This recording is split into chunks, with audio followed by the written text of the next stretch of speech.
అందరికీ హాయ్ అండి. ఇవాళ మనం టేస్టీ బెండకాయ బీరకాయ పులుకూర ఎలా చేయాలో చూద్దాం. ఇది వేడివేడి రైస్లోకి సంగట్లోకి చాలా బాగుంటుంది.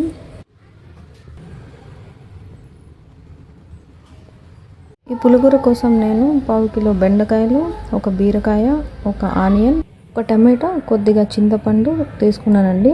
వీటిని శుభ్రంగా కడిగి చిన్న చిన్న ముక్కలుగా కట్ చేసుకొని చింతపండు నానబెట్టుకున్నాను.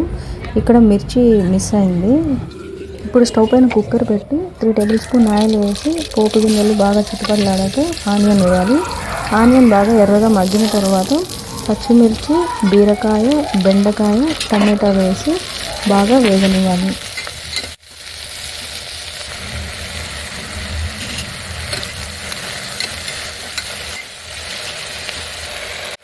ముక్కలన్నీ బాగా మగ్గిన తర్వాత ఇందులో ఇది ఇంట్లో రెడీ చేసిన పౌడర్ అండి. ధనియాలు, జీలకర్ర, మెంతులు వేడి చేసి పౌడర్లో పట్టుకున్నాను. ఇది ఇందులోకి చాలా బాగుంటుంది. దాంతోపాటు ముందుగా నానబెట్టిన చింతపండు, రుచి తగినట్టు ఉప్పు వేసి కొద్దిగా వాటర్ వేసి కుక్కర్ మూత పెట్టేయాలి.